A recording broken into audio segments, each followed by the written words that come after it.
our joys be known. Hymn number 422. If you're watching on the live stream, feel free to join in singing with us. If you're on the YouTube live, feel free to join us there as well. Well, let's sing hymn number 422. We'll do the first and last verses.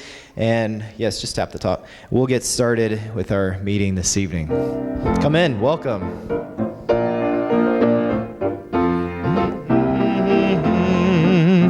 Come we that love the Lord, and let our joys be known. Join in a song with sweet accord. Join in a song with sweet accord. And thus surround the throne. And thus surround the throne. We're marching to Zion. Beautiful, beautiful Zion. We're marching upward to heavenly Zion, that beautiful city of God. Hymn number 422, fourth verse. Then let our songs abound, and every tear be dry. We're marching through Emmanuel's ground. We're marching through Emmanuel's ground to fairer worlds on high, to fairer worlds on high.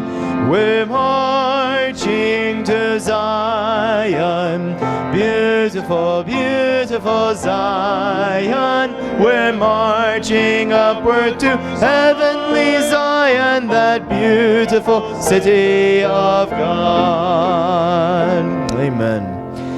Well, let's begin our meeting this evening with prayer, and then we'll start our discussion of some really interesting questions that have come in. But bow your heads with me, if you would, as we ask the Lord to be with us. Heavenly Father, we thank you for the privilege we have of coming together again this evening and studying your word. We have really enjoyed and been blessed with the topics we've been grappling with. What happened in heaven from Lucifer's perspective, and then what happened as you responded with the outpouring of love and showing the genuine character of you. Father, it's tonight we move into the present day and wrestle with what happened here, and we look at Kellogg's life. We ask again that you will be with us. We thank you for the privilege of gathering and studying your word. In Jesus' name we pray. Amen. Well, Brother Fiedler, welcome back. Paul, it's good to have you up here with us as well. It's good to be here. Yeah. So the first question that we had come in came from actually a couple of different people, and the question was this: doesn't the gift of the power of choice presuppose the possibility of sin? I think it basically does. So elaborate a little bit more on that, would you? There's a statement, and I'm just running tight on time here. I think I might yet find it here. That didn't help. Okay. I think Ellen White says as much pretty well, if I remember the statement. She says that, the Lord foresaw the possibility of sin.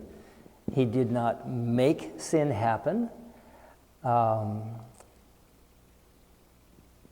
But it's intriguing, and I don't know exactly how to explain it. It says he foresaw the possibility, if I remember the wording correctly. That's something that happens when you entrust someone with free will. It's just, they have this crazy thing. They can do what they want. And that comes with a risk, but having a relationship that's genuine was worth the risk. Yeah. To me, that's one of the central pillars of trying to understand anything, is that God valued freedom of thought enough to run whatever risk was entailed. It's just that tells me something of how he values that, and I use that to guide my own thinking on how I ought to deal with other people. Yeah, that's really profound, and I would love to explore that more, because I know I've actually had studies with people. We won't chase it for too long, but I have a study, several studies where they've tried to make the case: if you create freedom of choice, and that means you're responsible for the sin that comes afterwards. But what I'm hearing you saying is that you can't put those two together. See, that's the amazing thing, is if you create a computer program that does something stupid, you're responsible for it. God didn't. He created freedom of choice. Now, I don't know how to create freedom of choice. To me, that's the most remarkable, amazing, probably awe-inspiring thing in the universe, is how one intelligent being can create another intelligent being that is not under the control of the first one. You know, how do you cut that ties? It's like artificial intelligence. You know, they keep talking about this, but anybody that really knows what's going on, they keep pushing it off. Well, it's probably another 10 to 15 years before we really get to the point where they, start whatever, and I don't think it's ever going to happen. I think it's been a while now, but another 10 to 15 years, I think we'll get it, and I think 20 years. Well, probably in about 10 years we can, It just keeps going on and on. Yes. Yeah. How do you? I don't care whether you're working with silicon and electronics, or the mushy stuff that God chose to work with. I mean, it's still stuff. And how do you take stuff and turn it into life and free will? I don't know. But God is somehow able to do that. That's powerful. We must move on. Paul, what's the question you've got? Our next question is, if no one, including the angels, can keep God's law, what is the reason he created these laws? That's an interesting question, and I think what may have happened is that the listener may have heard me stating Satan's position. Because, in fact, the law is keepable. Many angels have kept it continuously. But from Satan's point of view, if no one could keep the law, which is false, but if no one could, then it should be done away with. And that's his whole argument, is he said no one could, so therefore the law should be done away with. And God said, au contraire. It can be kept. It can be. And Christ showed that when he came down here as a human and kept it perfectly. Right. That was the whole 400-pound bench press thing. Good. Wow, that's a good question. Okay. Was the war on earth to last forever, or did God set a time limit? God set a limit. He did not set a time limit. What do you mean? He set a circumstance and condition limit. See, there's an interesting thing that God does on some occasions, especially now since we've progressed past the end of prophetic time. He describes time spans, but he doesn't use time units. So if you are a baker or a gardener or a woodworker, you've seen this all the time, okay? Bake until golden brown, let grow until first frost, sand until smooth. And I haven't used a single time limit, but you know how long you got to work. Until it's smooth. Okay. Or the first frost. Yeah, right. Okay, you whatever it is you're doing or is happening proceeds until a circumstance is fulfilled. Okay, and that's the way it is with God's. That's why the end of time is such a flexible thing, right? If the circumstances had been completely fulfilled after the Millerite movement, the Lord would have come. If they'd been fulfilled after the Laodicean message in 1856, the Lord would have come. If they had been fulfilled at the and you could put any point going forward. Any one of those, any one it of would have those, happened. Yeah. Now, what is kind of interesting, and you can make or don't put too much stock on this, but it is sort of interesting. They follow fairly predictable cycles. And I think that's just because as human beings and as cultures and societies and groups, we go through our cycles. Okay. Yep. So if you go, this is the nicest one. If you wanted to put, if you want to try and build something out of this, and I'm not saying we should, okay. But if you start off with 1840s, Ellen White says that if the Millerites had all, carried on, it would have finished up. No, okay, they didn't work out. So go roughly, let's say, 40 years later, you're down to the 1880s.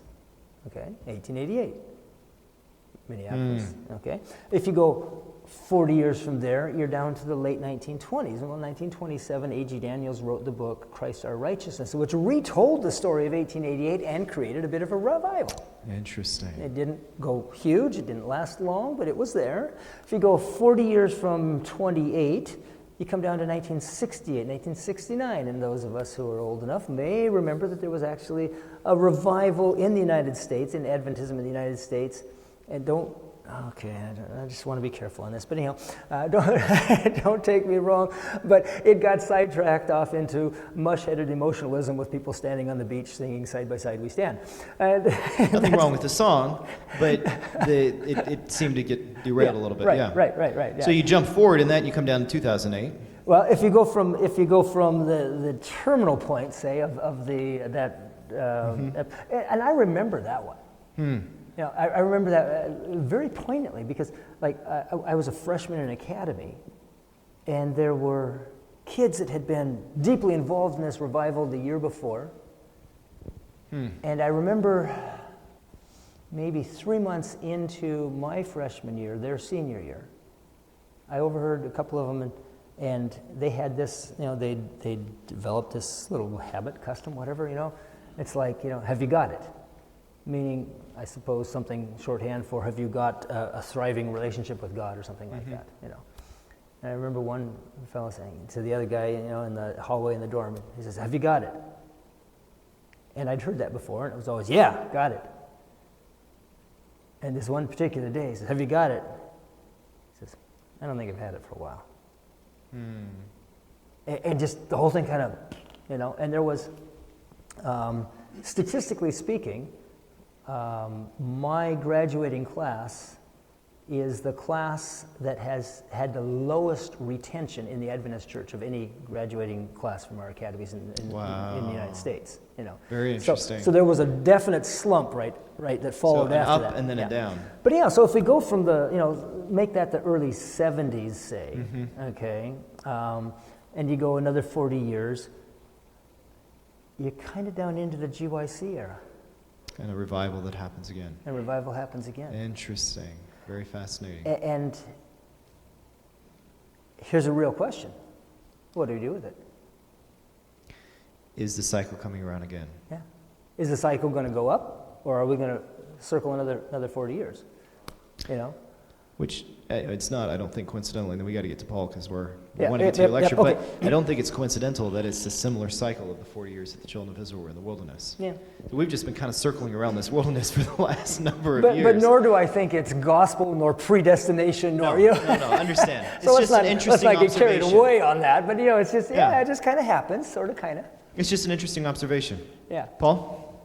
Do we have to move on? Because this is intriguing. You want to stay on this one? I would love to sit and talk about this all night long. That's incredible. I wish we could. So, when did the war on earth start, and how long until the time limit is reached? Oh, yeah, we're back on the time limit thing. There's no time limit. So maybe that answered the question already. Yeah. The war on earth started kind of before earth was created almost, even when the covering cherub presented his request that he be made prince of this world, and this was not accorded him, you know. Right. And he got bent out of shape at that point, and, you know, so it's kind of like, you know, Lucifer's here in heaven, and he hears plans, and he says, you know, and you know, I don't know how much to read into it. You remember the whole thing about angels or human beings passing up angels? It's possible that Lucifer heard some of those plans, and he says, man, I need to get the top of this game. If I'm the prince of their planet, I got a thumb on him. You know, I can protect my position. Maybe he said that. I don't really know. But anyhow, nonetheless, he asked, I want to be prince of this world that's being planned. And God said, no, it's not going to be you. It's going to be him. And the way I see it is Lucifer basically said, yeah, we'll see about that. I like that place. I'm taking it. And that's what led to here. Wow. Wow, this is really, did you enjoy that? Wasn't that interesting? Keep sending your questions in. Pastor Jericho, his phone number, I don't know that we have the slide up, but we'll get that up for you later, and make sure that you send them in. Keep the questions coming. It's enjoyable. Thanks, Paul, for joining us. And Brother Fiedler, we'll turn the time over to you, and let you take it away from here. I know you've got to set your computer up. Yep, So we'll let you go ahead and get that set up. The technology here. And let you take it from here. Thanks so much.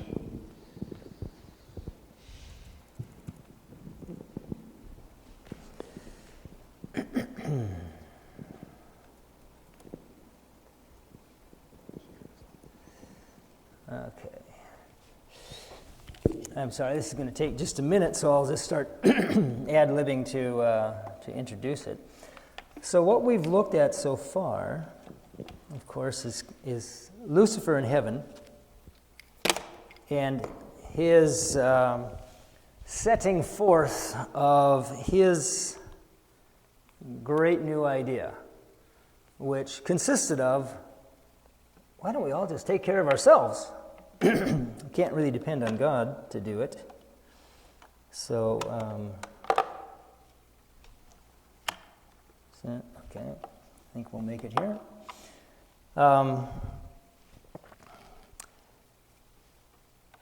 And that was a new idea. And he kind of created havoc in a lot of ways.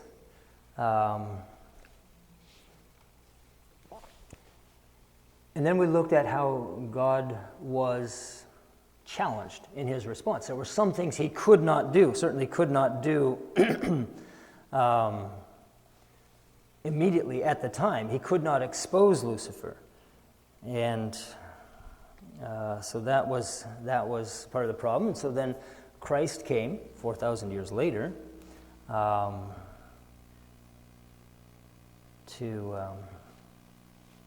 okay. We'll get this going here. Sorry. Somehow the system messed up my thing, and I had to reboot it, and I didn't get all the other stuff back up. But we're getting there.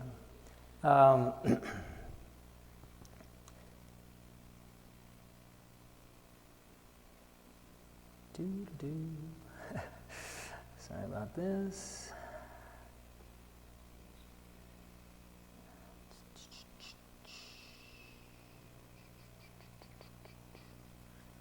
Okay, that's awkward. We're getting there. Oh, it should be under localized.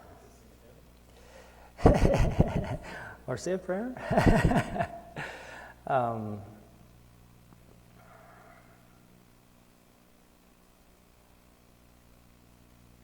this is craziness.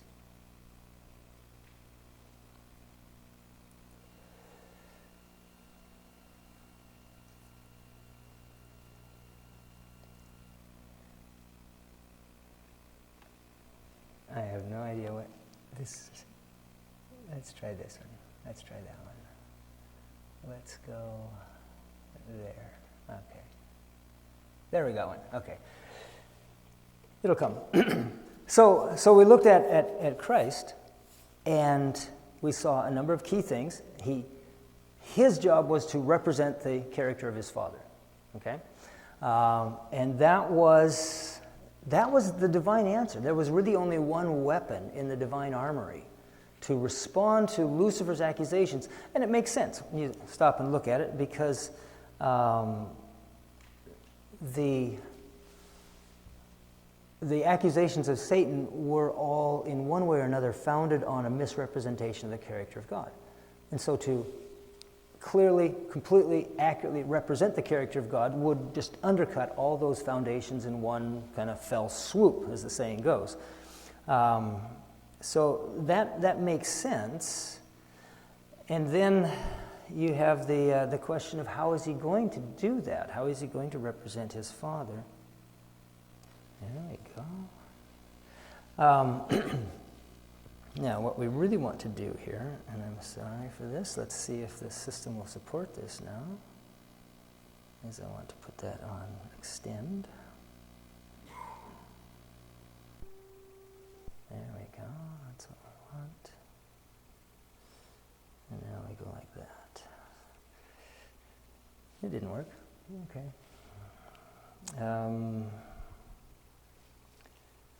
Yeah, this is not a problem I normally have. I don't know why we are just getting so much grief here out of this. I locked up my mouse. Okay, we are going to go once again like this. So, okay, I have to get that back to duplicate. Hopefully we can do that. This should get us going.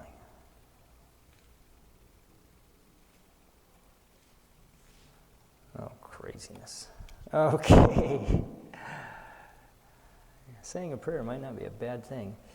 Okay, I want to duplicate. Something, when I plug into that, it makes my mouse disappear. And We're going to sing a hymn. Will you work on the technology? How's that sound? No, Lindsay, if you want to get on the piano, we'll just sing a verse or two until we get it all working. That allows him to focus on that and not trying to talk and work at the same time. It just totally messes up my mouth. Let's turn to hymn number 474. Take the name of Jesus with you, child of sorrow and of woe. Hymn number 474.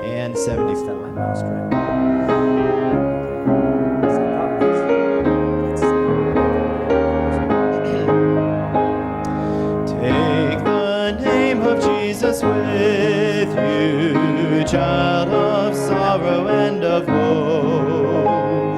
It will joy and comfort give you. Take it then where you go.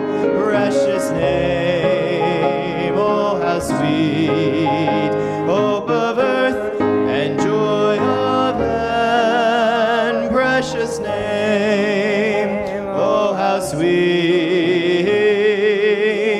hope of earth and joy of heaven. Thank you. Okay, singing drives the devil back, Ellen White said once. Okay, so what we're doing now is we're building on our understanding of, first, I'm doing a little air diagram here, the principles of Satan in heaven. 4,000 years later, the principles and techniques, or tactics, or practices of Christ, 4,000 years afterwards. We're jumping down now about 1,800 some odd years to a guy by the name of Kellogg. This would be Dr. Kellogg, and surely any Adventist in Michigan has heard of Dr. Kellogg. In his life, we find amazing illustration of both the principles of heaven and the principles of Lucifer. So we're looking at what I would refer to as the good Kellogg tonight, and tomorrow, I think it's tomorrow, we look at the bad Kellogg, okay? So notice the line underneath there, lend to the Lord. That's actually a very key thought, and we'll see how that ties into it here. So let's just jump in and get a little setting of things here.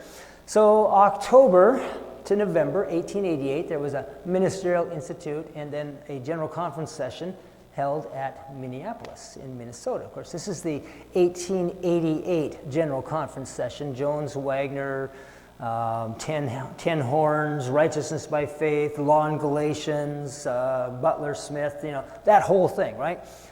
Hopefully, some of you at least are reasonably conversant with that. We're not going to, that's just for background information if you are. But anyhow, so it was at that general conference that some really important things happened.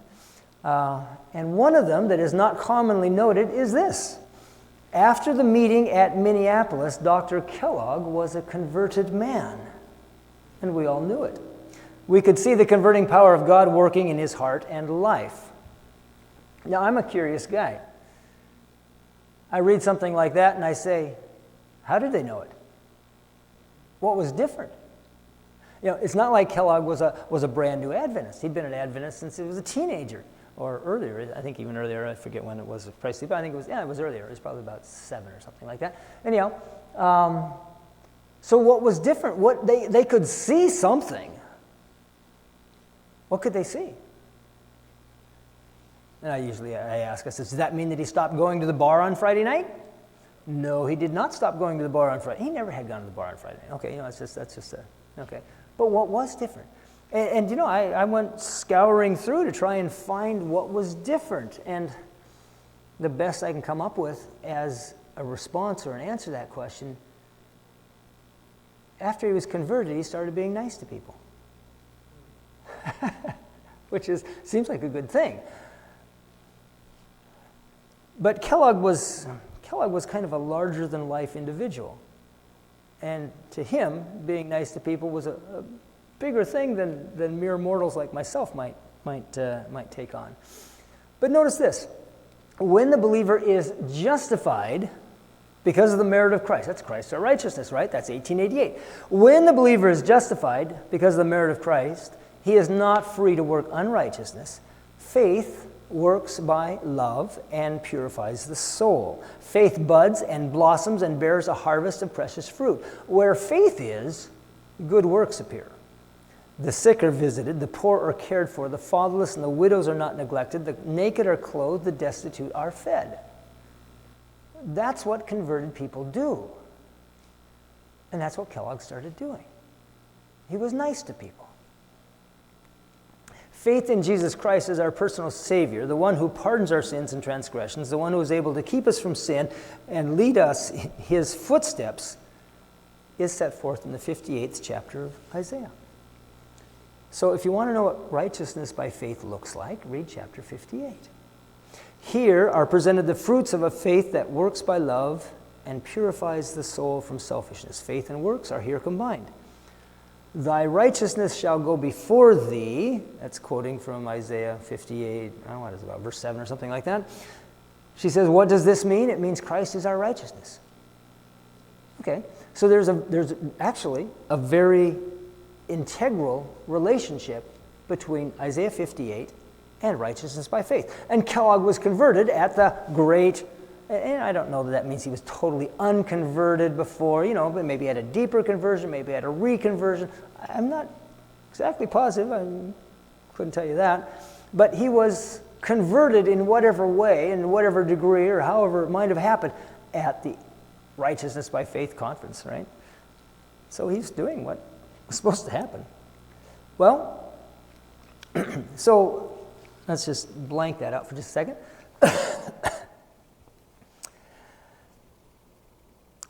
So he set about trying to figure out how to be nice to people. And as I said, he thought on a larger scale than I did. And so in the summer of 1890, he approached Ellen White. And he said, Sister White, I've been thinking, would it be proper for us to put up an orphanage? That's a major project. Like I say, it's bigger. He thinks bigger than I do, but he said, would it be proper for us to put up an orphanage? I've done a little research, and there are a lot of orphans because, Adventists are dying. Some of them are not being cared for, even by Adventists. Some of them are living on the streets. Some of them are in county poorhouses. Some of them are in Catholic orphanages. Should we put up an orphanage? And her response was positive in regard to that particular thing. She would write of it later on. And she said, I had some conversation with your physician-in-chief recently about putting up an orphanage. I told him that, yes, this was an excellent idea, and we were years behind in this sort of work. Now, what we don't know precisely, and it would be really fascinating to know, is exactly what Kellogg said when he talked to Ellen White and how he presented it. Because it turns out that there's all sorts of different ways a person could envision an orphanage. Are we talking about an orphanage particularly for orphans of the Seventh-day Adventist Church? Even, maybe just the orphans of Seventh-day Adventists in Michigan. Maybe they should have another orphanage over there, someplace else, another one over there, because maybe there are orphans out there, and maybe we should take care of them. That's one way of looking at it. On the other end of that spectrum is, should we establish an orphanage to care for every orphan on the face of the earth? That became an issue later on. So we don't know exactly what Kellogg said or how he said it in his pitch, so to speak, his proposal to Ellen White. Whatever it was that he said at the time, she responded favorably to, and did include a lot of cautions along with it. And that's an interesting story that we'll come to later on. Okay, so that was summer of 1890. There was a general conference in 1891, And Dr. Kellogg went to that conference, and he made a formal proposal. Mr. Chairman, I move that we establish an orphanage in Battle Creek. Here's some of his comments in that regard as he was leading up to his formal motion. He says, I've given quite a good deal of thought and study to this subject. It would be the care of children. My wife and I have given considerable attention to this work for a number of years. We have been planning to raise 40 or 50 children ourselves. Just as soon as we get any money, we will invest it in children. I have done that for several years. Every single dollar that can be saved from other necessary expenses goes into the education of children. I do not believe we have any right to accumulate money. I think as long as we are well and have God's blessing upon our work, it is our duty to spend what we earn in God's work. I do not believe that in this age any man has a right to accumulate money. Well, he said, quite a bit more, of course, in his little speech there, but whatever. Now, there are two things that normally catch people's attention in these little excerpts that I provided you with. The first one is the whole thing about, where is it here? Yeah, 40 or 50 children. Where is it? On this side. There we go, 40 or 50 children. That seems like a pretty high number. The other thing that catches people's attention is this thing about no right to accumulate money. That seems a little foreign to our thinking, frankly. Was he serious? I mean, did he mean this stuff, or is he just yakking up there? What's going on with this? Well, I don't know a lot about his bank account. I can tell you that he and his wife raised majorly, if not completely, I think it's 42 children. They adopted, 17, and the other 25 would be roughly what we might call foster children, or something of that nature. So he was pretty serious on the 40 or 50 children part. I can tell you that he never accepted a wage from the Battle Creek Sanitarium. He made his money off of the books that he wrote. Whether he accumulated money from his books and other business ventures and things, I don't know. But it's an interesting thought, and just kind of hold that in mind because we'll touch back to it later on. Dr. Kellogg, well, let's see. I suppose I should back up on this. This was 1891. The conference voted it. They said, yes, let's establish an orphanage. And so they appointed a committee, like a executive committee for the project. And they said, go ahead and work on it. It's not rocket science. I'm not saying it's easy. It's a lot of hard work, but it's not complicated. What do you have to do? Well, you have to raise some money, buy some property, build a building, hire some staff, bring in the kids, and take care of them. A lot of work probably at every step. But, okay, so the conference said, yeah, let's do this. Here's your committee, and you guys, you need to start raising money, and you can advertise in the review. We'll let you, post ads or appeals for funding. A year went by, and what they had learned in that time was that the general attitude of the church membership was not entirely supportive of the idea of an orphanage. They'd spent a year trying to raise funds, and they had just barely enough to buy a blank piece of property, just some raw land out on the west end of Battle Creek. Didn't have anything to build. And that wouldn't necessarily have been a problem, except that there was one segment of the Adventist population, and maybe even some non-Adventists, who were very excited and very interested with this idea of the orphanage. And that was people who were caring for orphans and didn't want to be. And so when the word got out, the little kids started showing up at the train station in Battle Creek. Little note pinned to the shirt, something like, Bobby, Adventist Orphanage, Battle Creek, 7 years old. Well, pretty soon Kellogg had something like 20 to 30 of these little kids that had just landed at the train station. And he didn't have a place to put them because they hadn't built a building yet. So he went out back behind the sanitarium, and he rented a couple little cottages someplace nearby, and he just kind of stashed the kids in these cottages and kept going into the sanitarium and raiding the nursing staff. Excuse me, I need you out here, type of thing. And it was getting to be a bad situation, let's put it that way. This was now the spring of 1892, and as near as I can judge it, I would say, and I don't have any names to offer you, but I would say that there were probably people who were just kind of hoping the whole thing would dry up and go away. They just weren't that excited about it, Kellogg was starting to look kind of foolish because he was in a mess. And in his account of it, he said he began to pray. He told the Lord, he said, Lord, I need a lot of money and I need it quickly. Which was a pretty accurate assessment. So he was praying about this, and in April 1892, Mrs. Carolyn Haskell came to the sanitarium to visit a friend. She was not a patient, she was a friend, visiting a friend. And she was impressed with the work that was going on. She approached the doctor and said, I like what you guys are doing here. Is there anything you need some financial assistance on? Well, the doctor described what was known as a sponsored bed program, which was basically $100 a year to keep an open hospital bed for someone who was homeless or something that just had no money, a charity ward, let's put it that way. So he described that, and she listened to it politely. When he got done, she said, I was thinking of something rather larger.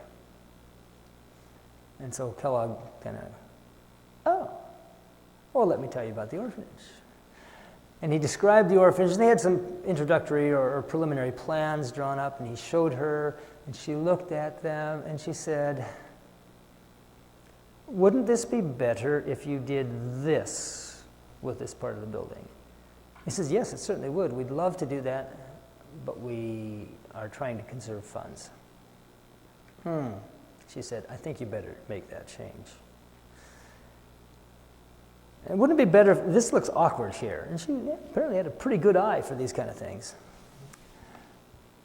Eventually she asked, what was it? She said, I think she started off at 15. I think she said, would $15,000 meet the need? And he said, no, not completely. She thought about it a little while. They talked about the plans a little bit more, and she said, $20,000, would that do it? No, he said that wouldn't. Finally, she made a donation of $30,000. That was the largest single donation that anything connected with the denomination had ever received up to that date. And with that was built the orphanage, which I'll show you in a minute here. This is a verse that Kellogg quoted, and we haven't got to the time yet when he quoted it. It was really interesting. I'm sure I must have read that verse at some point in my life, but when I read it in the sermon where Kellogg was quoting it, it struck me as totally brand new. Maybe it was because he made an application of it that hadn't occurred to me when I read it or something like that. But I had no memory of ever having read that verse. But notice what it says here now. This is Kellogg's philosophy, so to speak. He who has pity on the poor lends to the Lord, and he, capital H, will repay what he, little h, has given. Now just think about this for a moment. Supposing I find myself in financial difficulties. And so I go to your pastor and I say, Pastor Phil, could you lend me $100? He would say,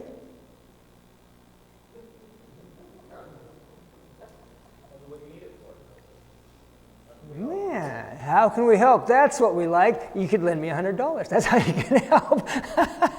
Let's just say that I talked him out of the loan. Okay, this is not a handout. This is a loan. Okay, so he's now lent me $100.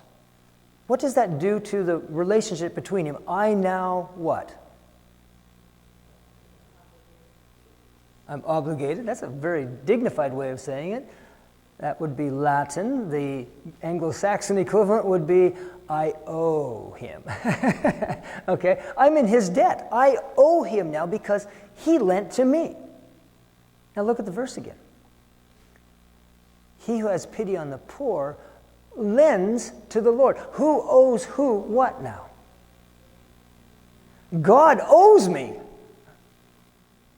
Did you ever think you could have God in your debt? That's the point Kellogg made out of that verse. It's a really fascinating thought. That's what it says, actually. Okay, well, let's go on. This is the Haskell Home for Orphan Children, and it was built with Mrs. Haskell's $30,000 and not a dime of Adventist funding. That should give you some idea what inflation does to your money. Try building that for $30,000 today. I don't think you could buy the doorknobs for $30,000 today.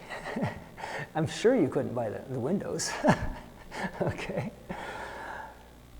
It was large enough to house just over 100 children. It was not one big massive cave on the inside. It was really very philosophically advanced for its day. It was kind of divided up into a number of separated housing units, and they created a family. Instead of putting, okay, all the 1-year-olds go in that corner, all the 2-year-olds go over there. They didn't do that.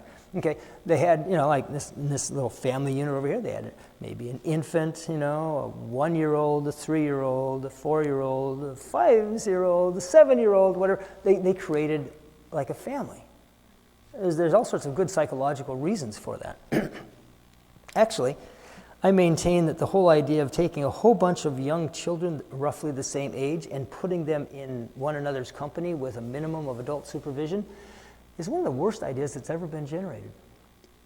And we call it a classroom. It's crazy.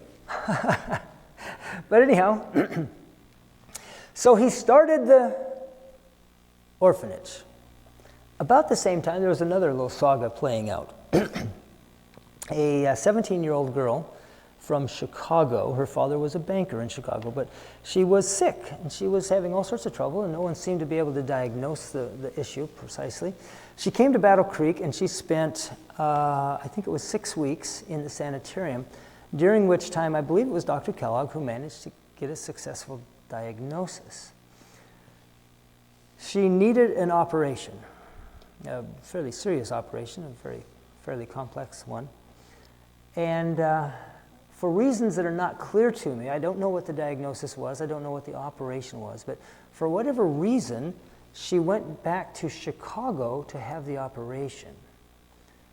That's a little kind of a head scratcher, because Dr. Kellogg was right at that point in the middle of setting a world record for most successive abdominal surgeries without a fatality. This was in an era when 20 to 25% of all patients, so the moment you cut into the abdomen, 20 to 25% of them were going to die.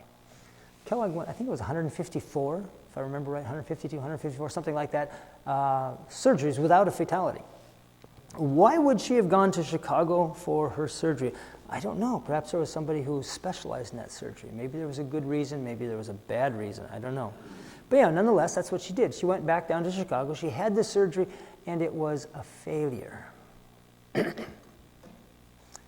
And when they sewed her back up and came out from the anesthesia, they told her, I'm sorry, you're going to die. There's nothing we can do.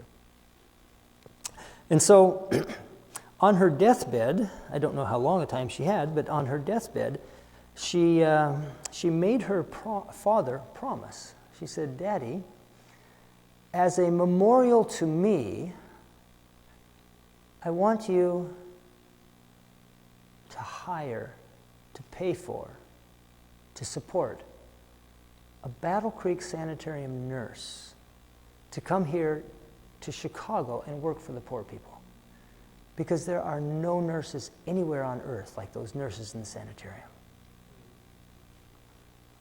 Well, the young lady passed away. So the father wrote a letter to Dr. Kellogg. Dr. Kellogg was a busy guy, and he had a lot of things going on, actually, and the whole idea of running a program off away at a distance down in Chicago just apparently didn't click that well, and he just ignored the letter. Some period of time passed, the father wrote again.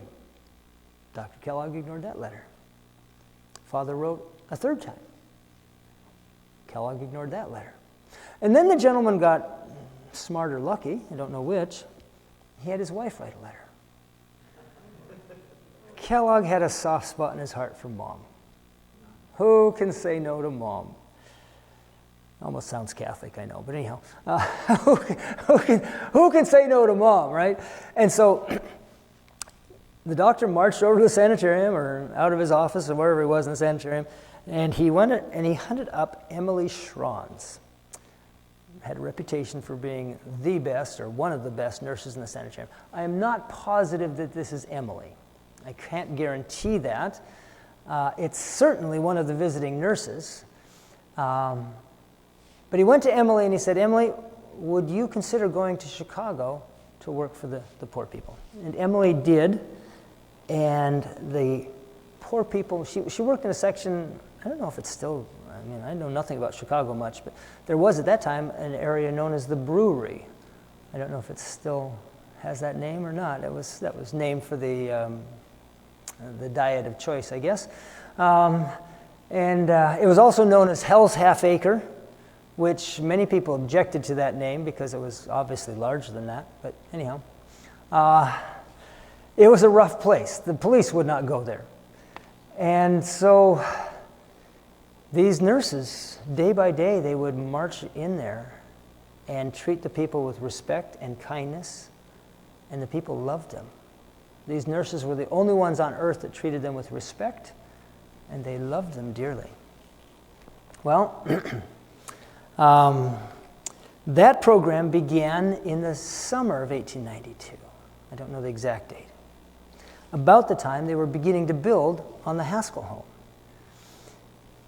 I have a manuscript that came into my hands. It's dated January or February, I forget which, 1892, and it's an article that sounds like Kellogg writing out a suggestion. He says, I'd like to suggest that we institute a new program. I've never yet been able to identify that whether it's accurate or not, whether the date is accurate, whether it was ever published anyplace. I've not found it that way. I just have this retyped version of the thing. But what he's proposing there is the formation of what he calls Christian help bands. I don't know if the article was ever published under the date that I have on the copy that I have, or if the dating is just inaccurate. What I can tell you is that on the first Friday night of November that year, he called together a lot of the workers in the sanitarium down to the cafeteria, and he said, we've got, and I didn't tell you this, I'm sorry. Mrs. Haskell was no relation to Stephen Haskell, the pioneer minister. She was, in fact, not a Seventh-day Adventist at all. She was a Presbyterian. The banker whose daughter had died was not a Seventh-day Adventist.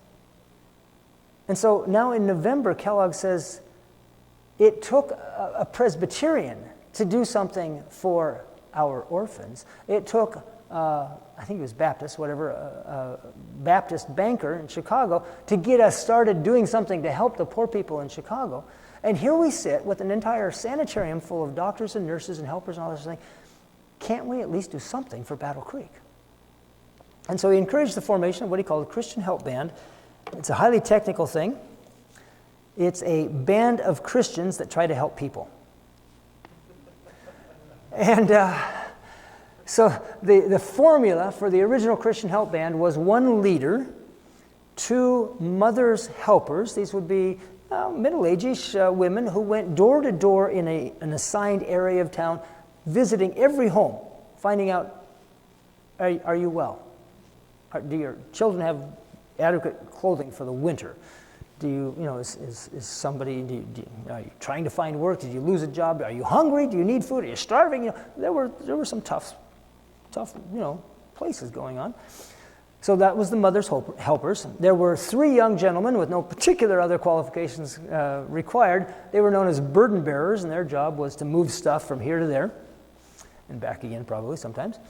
There were 2 nurses, and then a Bible worker. So there were 9 on the team. And that Friday night in November 1892, they formed Christian Help Band Number 1. It's interesting, the leader was an Australian by the name of A.W. Simmons, who had come over to Battle Creek to take a nursing course.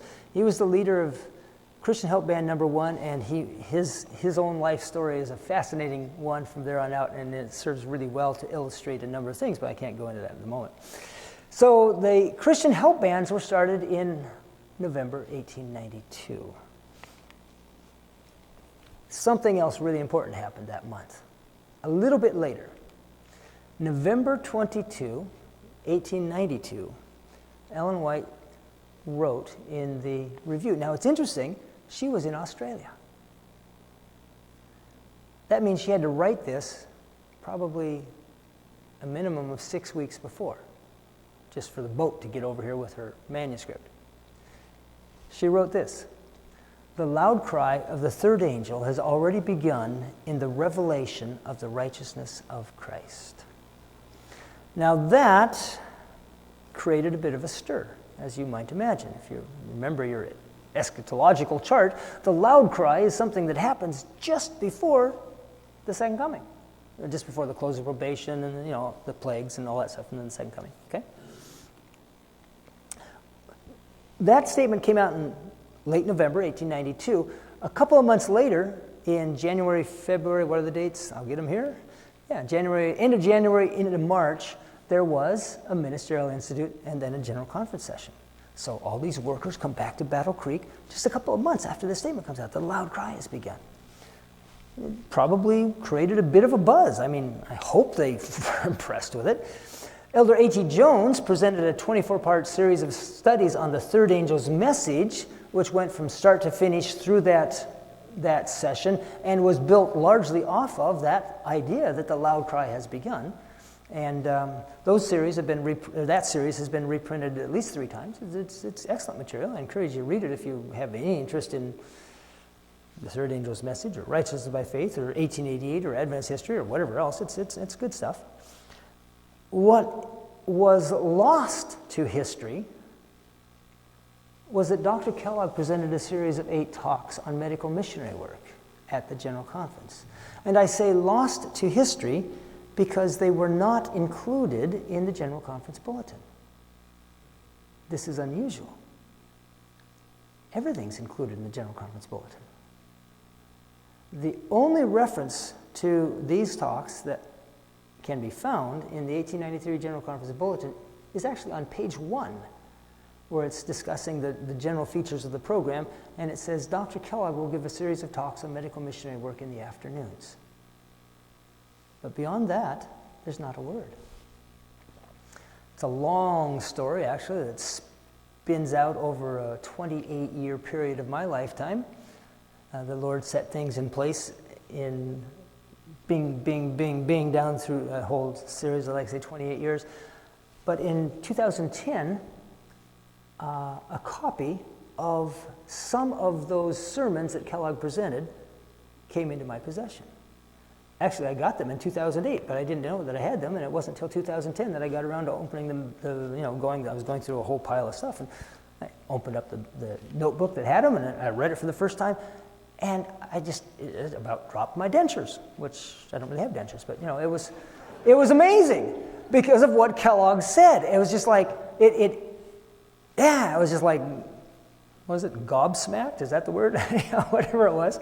It's impressive. So let's take a look. If we can make things work here. There we go. So I got hold of 3 of the 8. I didn't know there were 8. I just had these 3, and they were amazing. And I said, "Is this real?" I mean, I saw that they were dated. I knew they came right in the middle of the General Conference session. I went through. I searched online. I have a an original edition of the 1893 General Conference Bulletin. I went through page after page after page after page. There was nothing there, and I said, how could this be? What is it? Eventually, we tracked it down. I called in the help of some friends, and the sermons were printed in this magazine. They were not printed in the 1893 General Conference Bulletin. They were printed in this magazine. The Medical Missionary magazine, which was Kellogg's magazine. It wasn't a denominational magazine per se. It was from the sanitarium, which was a separate, business interest, in legally speaking. Okay. Notice at the top it says extra number 1. That complicated things. I mean, actually, Google Books had quite a few of these medical missionary magazines, which I could download. I downloaded the whole series from 1893, but there was nothing in them because it was in an extra, and Google didn't happen to have the extra. Eventually, we tracked down the extra. This is what it says on the front page. This number of the extra is made up, except when otherwise stated, of addresses delivered before the Institute and the General Conference by Dr. John Harvey Kellogg. It should be further stated that these extra numbers of the medical missionary will be sent to all subscribers to the General Conference Bulletin, which should have contained the same matter. But the funds raised for the publication of the bulletin having been exhausted, the publication of the report of meetings and other matters pertaining to medical missionary and benevolent work was undertaken by the medical missionary. I don't want to be harsh, but that ain't true. There's just no way that's true, okay? Because the General Conference Bulletin is not published as one big thing. It comes out in installments. And Kellogg's first talk should have come out in the 5th installment of 24, I think it is, in that particular year. There's no accountant on earth that would say, oh, looky there, I can see that we've already exhausted all our funds, even though we've only printed 4 little installments so far. And the only way we can possibly save this whole thing is, well, let's just cut out everything. That'll be just perfect. If we leave out everything Kellogg says, then we have the money to do it. There's nobody in the world that could say that. Somebody decided not to print Kellogg's stuff. It just vanished. It vanished so much that Willie White didn't even know it. The beginnings of Christian help work under this name date from about the year 1893.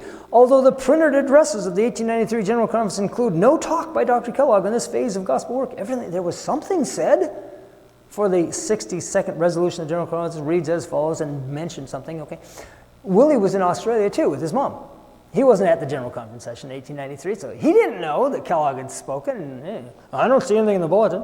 Okay, so why weren't they printed? Here's my guess. He'd stepped on toes in 1891. How did he step on toes? I think maybe this passage. This is what he said in 1891. He was asked to give a description. I don't want you to read that yet. He was asked to give a description of the history of medical missionary work and health work and whatnot in the church. And he started off by saying, Ellen White had this vision in 1865, and it was accepted, and for probably 10, 15 years it was well received, and people were enthusiastic about it, but then it kind of began to drift away. And so this is what he says here. The backward movement continued, however, until it seemed almost like a stampede. Men and women who had for years testified to the great benefits received from the adoption of health principles suddenly discovered the health reform did not agree with them. That 2 meals a day were insufficient to support a working man, especially brain workers who need more nourishment than those who use their muscles only. Sarcasm implied there, right? They found that good beefsteak was necessary for good health, that good cheese was essential to good digestion, and a cup of strong tea now and then to relieve sick headache, not particularly objectionable, and possibly of service as a preventative. Okay, this is heavily, heavily sarcastic. Unless I hope you're not missing this, okay? It goes on. The provision stands and boarding tents at camp meetings ceased to be object lessons for our people and those not of our faith in healthful dietetics. The camp meeting provision stand in the last decade has rarely failed to include in its stock a good supply of lard, crackers, ginger snaps, baker's pies, and cakes of various sorts, dried beef, smoked halibut, salt codfish, smoked herring, painted candies, and unwholesome knickknacks of various sorts, a good supply of cheese ripe enough to be buried and lively enough to move on if not kept in a cage, and in the background might usually be seen arranged in a picturesque manner sundry coils of sausage, warranted however to be bologna, as I have frequently been told, which is a guarantee that the article is not Simon pure swine's flesh, but a miscellaneous assortment of all manner of beasts. Now, Sarcasm does not necessarily have to be even exaggeration. It might have all been true, but there's a way to say some things. And that may not have been the way to say what he had to say on the subject.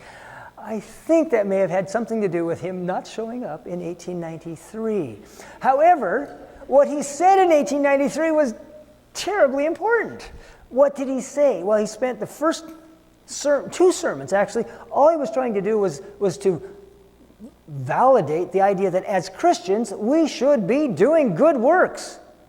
Oh, now that's like a really practical, heretical thought, isn't it? No, he spent two sermons just to validate. He started off with verses. Command those who are rich in this present age not to be haughty, nor to trust in uncertain riches, but in the living God, who gives us richly all things to enjoy.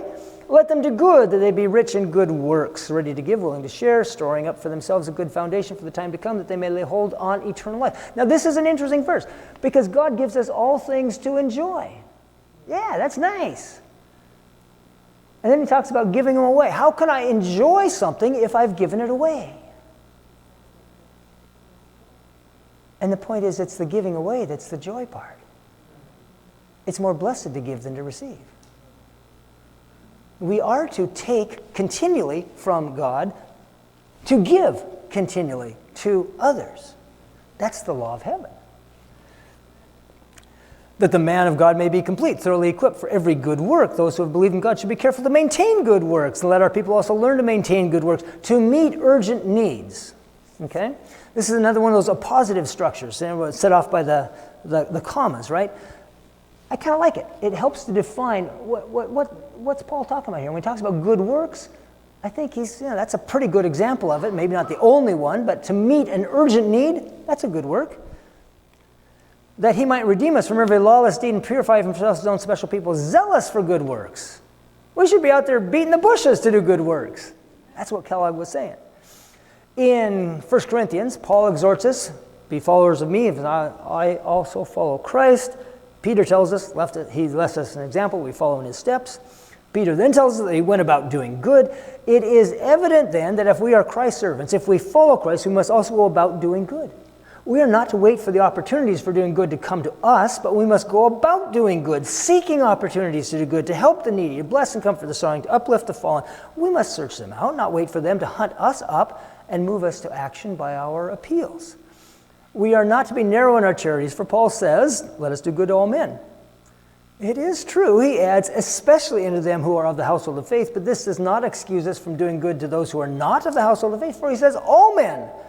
And certainly, we cannot hide behind this apology, for we have not been good even to those belonging to the household. Ooh, what's he talking about? Who had we not been good to? The orphans. And, incidentally, the aged ministers. That was another category that Kellogg originally wanted to work with. Mrs. Haskell gave the money for the orphanage, and so it came to be known only as an orphanage, but Kellogg was interested in the other as well. For years and years, we have been well able to furnish a home for the aged, the infirm, the homeless, for poor widows, worn-out ministers, aged pilgrims, and helpless children, members of our denomination, old pioneers in the cause who gave liberally of their property in the early days when the work was just beginning, and whose faith in the truths which we profess has led them to put all their earnings into the cause, instead of hoarding up a competency for themselves. All these worthy and deserving ones who appeal to us on fraternal as well as humanitarian grounds we have neglected in a manner which has become a denominational disgrace. And yes, Dr. Kellogg was homeschooled, and yes, that is one sentence, and it's perfectly grammatical. Those boys knew how to write back in the day. Okay, that is a single sentence. I tried to get to it all on one breath. I couldn't quite make it. Okay. A denominational disgrace. Wow.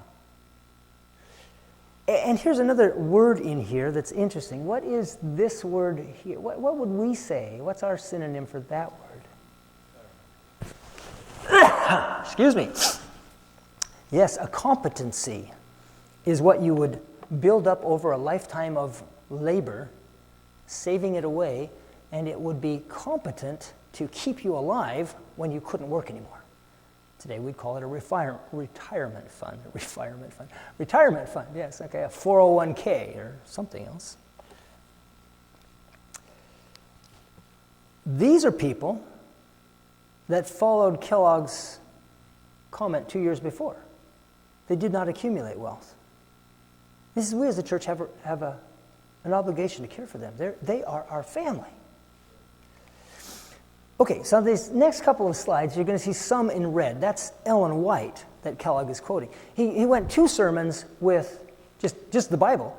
And then it's like he said, I don't know, what else can I do? Let's try some spirit prophecy, see if that persuades anybody. Ellen White writing, we have seen the widowed mother with her fatherless children working far beyond her strength in order to keep her little ones with her and prevent them from suffering for food and clothing. Many a mother has thus died from overexertion. Kellogg says, a mother who has the true instincts of self-respect will not go from door to door begging. She will suffer rather than complain. And because people do not complain, because they do not clamor for assistance, we do not stop to think that they may be suffering. We seldom inquire after them. Now, I would have to say that I personally believe that our society has changed a fair amount in the last 100 and whatever odd number of years. We are better at clamoring for assistance now than we were 100 and some years ago, society-wise, okay? It's not the same circumstances. You would have people back in those days who would literally die of starvation before they would ask for help. That's not really the mindset. Thanks to Social Security and a few other such things, we have created a society that is very entitled. So, things do change. How little has been done by us as a people for this class? And Kellogg says, please think of that. That was said 2 years ago. Well, okay, it's been longer than that now. How little has been done by us as a people for this class? For mothers, for widowed mothers, have we not come far short of our duty? We are not doing as much as is done by other denominations. Now, I don't say this. The Lord says it. Don't blame me. He says, it's in red here. I'm quoting her, not me, okay? We have set ourselves up on a high pinnacle and say we are God's special people. Our cause is the Lord's cause. And we talk about ourselves as being the peculiar people, and yet we are not doing as much Christian work, and Christian work of a very important character, as other denominations are doing. Again, Ellen White says it is right that more should be expected of us than of others. Now the question is whether Seventh-day Adventists are going to lead in this work, or is it going to be left for someone else to do? The Lord has given us here a very precious work to do. It is not the whole of the third angel's message, but it is a part of it. You read in Isaiah 58 how we can make our light shine.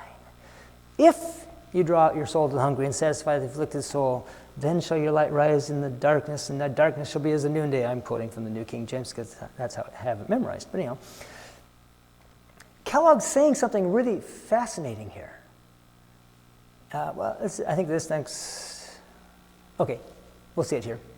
He quotes Ellen White, when the advocates of the law of God plant their feet firmly upon its principles, living out in their daily lives the spirit of the commandments and exercise true benevolence to men, benevolence just means trying to help other people, then they will have power to move the world. He quotes Ellen White, and then he says, we shall never have moral power to move the world. We shall never see the loud cry nor make the third angel's message go to any great extent. We will never see it go so as to move the world, at least, until we carry out these truths in our daily lives. He's saying something really fascinating here about the loud cry. We cannot get moral power to move the world until we get to where we will do what the Scriptures and the testimonies say we must do. We have not done it yet. We have waited for outside people to come in and build our orphans' home. The Lord may be ready to start the loud cry, but we are not ready, for we have not done our part, and the Lord is waiting for us to do something in the direction of good works. If we want the loud cry to begin, brethren, that is the place where it's going to begin. The loud cry is going to begin with our doing the things the Lord in this chapter, Isaiah 58, says come before the loud cry. So he says we must afflict our soul. We must draw out our soul to the hungry and satisfy the afflicted soul. He says if we will do this, our light will shine.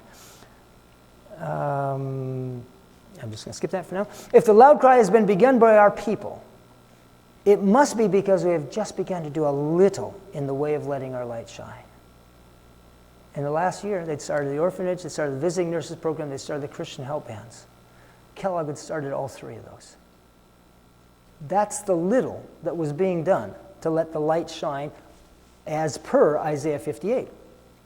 But we have done so little in that way that it seems to me that before the loud cry will make any great noise in the world, we will have to let our light shine a great deal brighter than we have ever yet done, because the works come first. The light must shine through these good works before we can be called the repairers of breach, restorers of paths to dwell in. For that promise comes after all these conditions, you see. 2 months after Ellen White says the loud cry has begun, I wish Kellogg would let me edit some of his wording. There are a couple of places where it almost makes it sound like he's contradicting Ellen White. It's like, she said the loud cry has begun. He says, no, it hasn't begun. No, he's not really saying that, please. Kellogg had a reputation at that point for being the strongest believer in Ellen White in all of Battle Creek. Okay, he was not picking an argument with the spirit of prophecy. But what he's saying is, if the loud cry has begun by our people, it must be because we have just begun to do a little in the way of letting our light shine. And it's certainly true that, the only one who knew the loud cry had begun was Ellen White. Okay. The rest of the church hadn't noticed, and it certainly wasn't on the front page of the New York Times. Okay. That was amazing to me. I don't know, are any of you familiar with the whole questions about 1888? Any of you recognize the name Robert Wieland? Okay. Elder Wieland was a Churchill relative of mine. And the last time I had any discussion with him, we talked about the loud cry. It had started, but then somehow it had died. Ellen White says it was smothered. And the question was, how do we make it go again?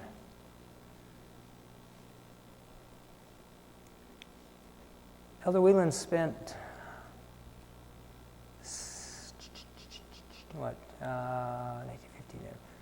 60 years trying to answer that question. How do you make the loud cry go? And the last words he said to me on that topic, he said, well, Dave, if you ever come up with something other than just theology, let me know. In the meantime, I'll have to keep working with what I have.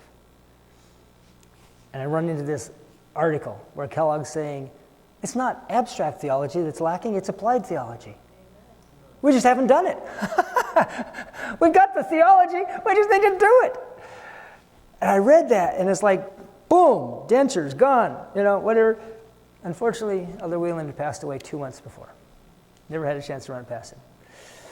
Well, how did Ellen White regard any of this? She was in Australia, but she had a lot to say about it. Well, this is actually before she left, but notice some of the things she said about Dr. Kellogg. Dr. Kellogg has done a work that no man I know of among us has had qualifications to do. I'm trying to establish here that he was a kind of a special character in God's plans and things. My dear brother, as I have before written to you, she's writing to Kellogg, I know that the Lord has placed you in a very responsible position, standing as you do as the greatest physician in our world. Ellen White was not prone to exaggeration and even less prone to flattery. That's quite a statement. God says of Dr. Kellogg, he is my physician. Respect him and sustain him. Dr. Kellogg, with earnest and tiring energy, has testified by his works that he believes the Word of God and that he is not content to be merely a theoretical believer. He has put his belief into works. He has faith and works combined, and he has undertaken to educate his students to do service for the Lord. In this, he has only tried to walk in the light. He has been doing the very work the Lord has specified should be done. The Lord has reproved those who claim to believe present truth for failing to cooperate with Dr. Kellogg and his faithful co-workers in walking in the light of health reform. Dr. Kellogg is to stand as God's physician, and he is to do an exalted work. The Lord has given Dr. Kellogg his work. It is a fact that our ministers are very slow to become health reformers, notwithstanding all the light which the Lord has given upon this subject. This has caused Dr. Kellogg to lose confidence in them. Their tardy work in health reform has created in him a spirit of criticism. He has borne down on them in an unsparing manner which the Lord does not sanction. He has belittled the gospel ministry, and in his regard and ideas has placed the medical mission work above the ministry. I have seen that in the censuring of ministers, remarks have been made which have not been to the honor and glory of God. So this spread out over a number of years, and it's true. Notice what she says here, their tardy work in health reform. She's speaking of the ministers as a class. They were slower to adopt health reform. Now, let's not pick on the ministers. Let's think about this for a moment. Ministers in that day were not settled pastors. They were itinerant evangelists. You go back to the 1880s. try getting on a stagecoach and landing at some little hotel or someplace or whatever and try to find some vegetarian food, you know. I think it was pretty tough. I mean, they didn't have refrigeration. They didn't even have blenders. How can you be a vegetarian without a blender? I don't know. That's beyond me. Okay, I ran a vegan restaurant for a couple of years, and we used blenders. So let's be charitable towards the ministers, but yeah, Kellogg stepped on their toes at times. They were human. I think they came to, they got a little kind of self-defensive and a little touchy on the subject, and every now and then one of them would punch back, okay? And there developed a rift between the medical work and the ministerial work. And that was a bad thing. This work, Kellogg's work, is the work the churches have left undone. And they cannot prosper until they have taken hold of the work in the cities and highways and in hedges. Then angels of God will cooperate with human instrumentalities, and a religious system will be inaugurated to relieve the necessity of the suffering human beings who are in physical, mental, and moral need. Notice what it says. The churches hadn't done the work, and they cannot prosper until they take hold of that work. Now, if you're the kind of person who wants a challenge, some people just really thrive on a challenge, and they want to wake up every morning, and their eyes pop open, and they roll out of bed, and their feet hit the floor, and they say, man, I've got a challenge today. Okay, if that's what you thrive on, be a pastor and try to get your church to prosper without taking hold of medical mission work. You can beat your head against that wall all you want. You're never going to succeed. But you'll have a challenge every morning when you wake up. Me, I'm a wimp. I like challenges that I have a chance of winning on. But if that's what you're into, go for it. Otherwise, we need to pay attention to this. My brethren in America, in the place of questioning and criticizing Dr. Kellogg because he is doing the class of work he is, when you do your God-given service, you will be heart and soul engaged in doing the same kind of work, which will be of far more account in the sight of God than for so many to flock into Battle Creek where they become religious dwarfs because they do not do the work God has appointed them. That's an unusually harsh statement from Ellen White. Religious dwarfs, that doesn't sound like a recommendation. That over which Dr. Kellogg feels the deepest is that Seventh-day Adventists have made his work so hard. They have not taken any pains to become acquainted with his earnest, determined effort to train and educate workers. All who have reasoning minds ought to have seen that his work is far ahead of anything they have done or could do. They should have been very careful how they placed additional burdens on him by ignoring the work which they should have been forward to share. There is just a ream of this stuff all through the 1890s when Ellen White was off in Australia. All she could do is write back letter after letter after letter, and there's tons of these letters. She would write to Kellogg, and she would say, Dr. Kellogg, you must be patient with your ministering brethren. You have to work with them. And she'd write to the minister and says, you guys need to work with Dr. Kellogg. You need to get in there and help him. And she was never fully successful. Speaking of Kellogg's work, this is not a fanatical and superstitious work. It is the work that Christ did when he was in our world. So you begin to see the pattern here. I mean, we have Lucifer that we looked at a couple nights ago, or Sabbath morning, I guess it was. Then we have Jesus. And now Kellogg picked up a portion, a certain level of understanding of what Jesus did. He's using the same tactics. He's using the same mechanism. He's preaching, teaching, helping, healing, just like Jesus did, a blended ministry.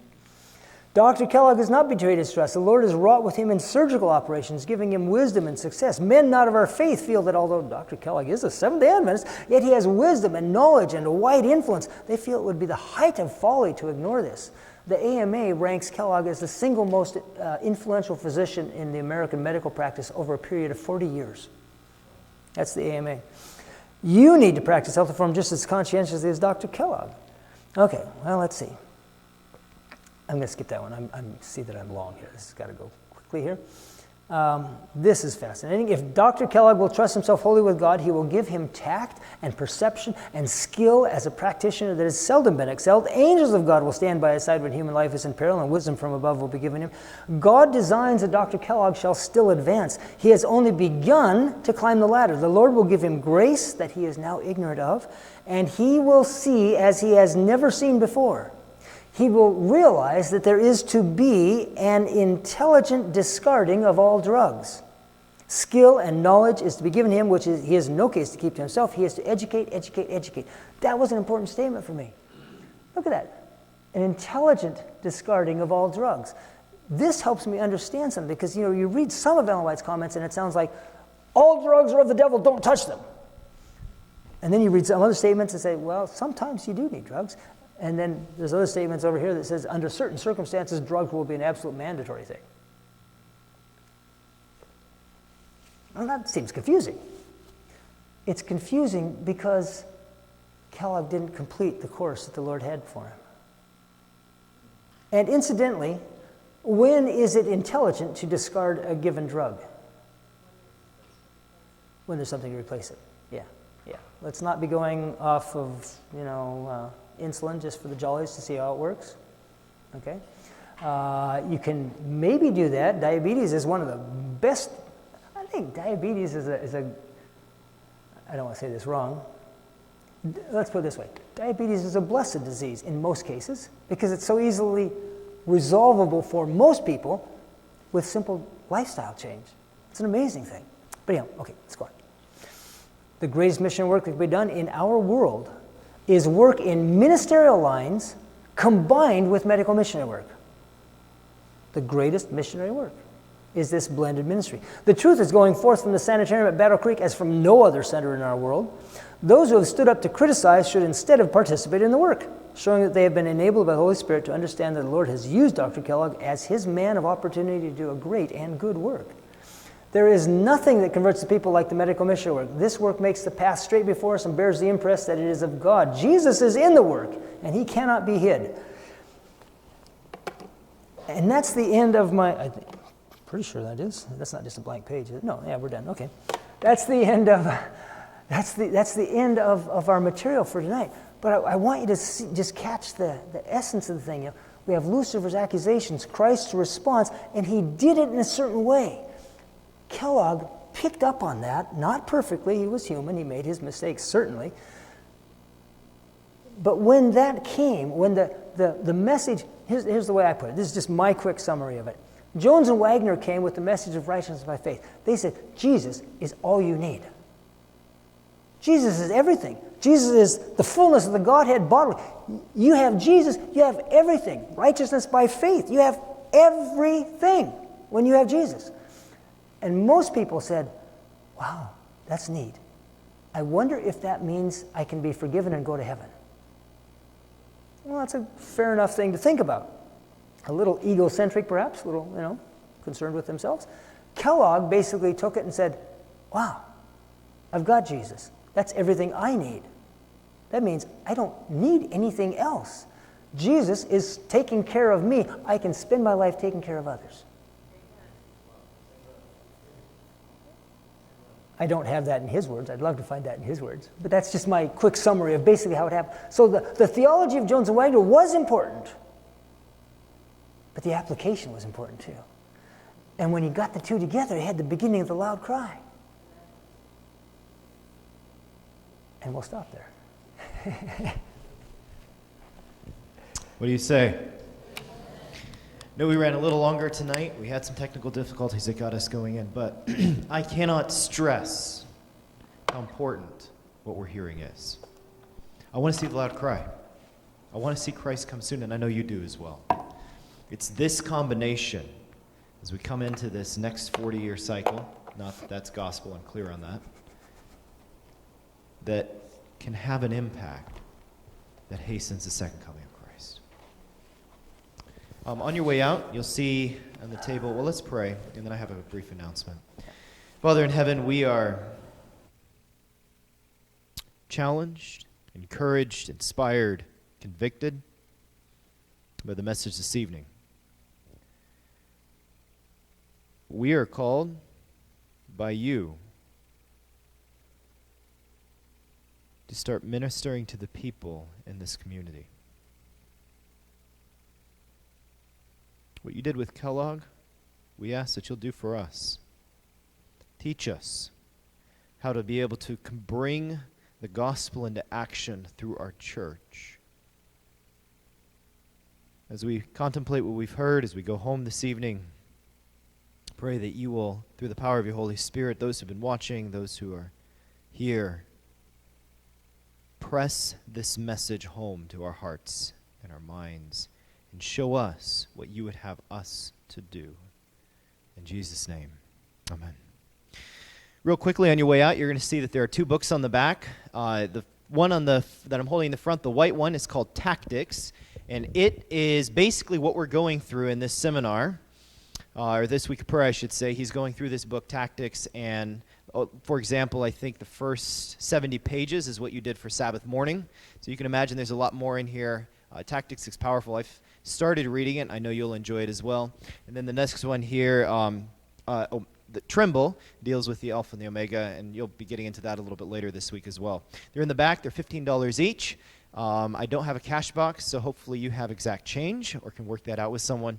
But if you're here, I would encourage you to look at that on your way out. If you're on the live stream, tomorrow night we'll have them out again. We don't have a lot of books, so we'll look at a first come, first serve for those who are here, and I would encourage you to be here. And we want to see you all back here tomorrow night as we get into some of the next messages. We're just starting to get into some of the most important aspects that we'll be looking at in this week of prayer. God bless you. Good night. We'll see you tomorrow evening.